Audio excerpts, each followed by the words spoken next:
talking about lens hoods and what they're used for. Normally you have several different types. This one's part of DJI's lens hood. It's a 15mm and this is their lens hood. This is customary to have a interlockable, which is quite convenient as you want to take this off and then put in some sort of filter and then screw it back on. It's very easy to put on. There's also other lens hoods, say something like this, and they are screwed onto the thread, which is slightly cumbersome because this 46 thread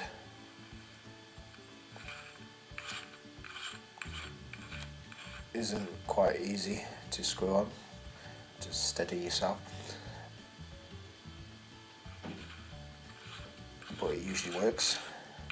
The trouble with this is that when you're using a wide angle lens, the sides are shown in the field of view, and something like a circular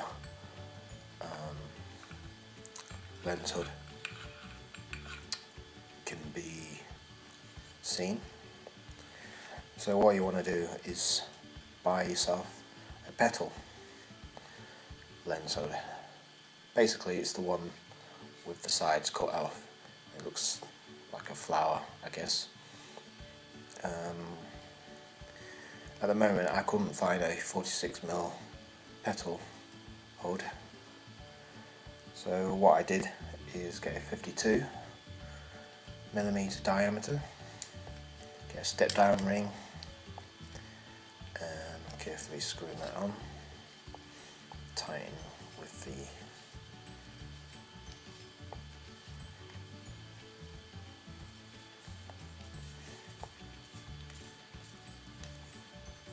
hood screw here, and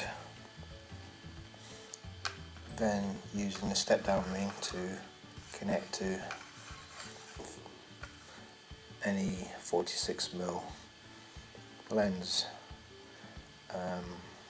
This one's the DJI. It looks quite nifty as is. Normally I would use this for the 12mm, but I'm using it for the Osmo at the moment. But when I use that, the sides won't be seen and I can conveniently film any particular subject without worrying the hood will be seen. Because of that, this is quite a large hood in terms of covering. When you're going at certain speeds, be sure not to catch the wind or else it'll be buffeting if you're using a gimbal. Normally I just use it for the Osmo, and if I'm taking photography shots on the drone, try and keep it still and away from the wind, but it works fairly well. In low speeds, but it's only for those shots when you want to basically take out all the overexposed light if you're facing towards the sun. On some occasions you probably want to exaggerate the lens flare effect, and to do that I've added a fishing line. See that?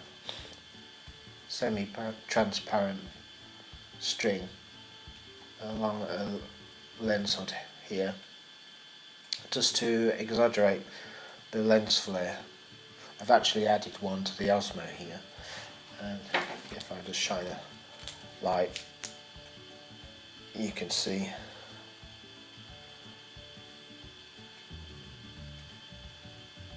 but it looks quite special. There's another trick is to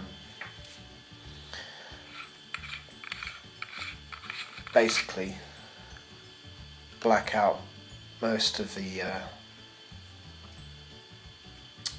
circle here and use a small oval slit to give you a kind of stretch out bokeh effect. Basically, when it goes out of focus, the out of focus shapes will stretch out. This usually works, giving you an anamorphic look or artistic 70s feel, cinematic feel. I've only tried this through the Osmo and once on the drone looking at a sunset. Looking at the horizon, you can see that the sun flare wasn't quite horizontal, and there's some round lens flare as well. As you can see, turning around. It wasn't as spectacular from one light source, but it works anyway. In conclusion, having this sort of anamorphic look works on an artistic level and probably not used most times, for me anyway, on droning or through the Osmo itself. But it is quite an interesting effect that you might probably want to implement. Anyway, I'll see you next time.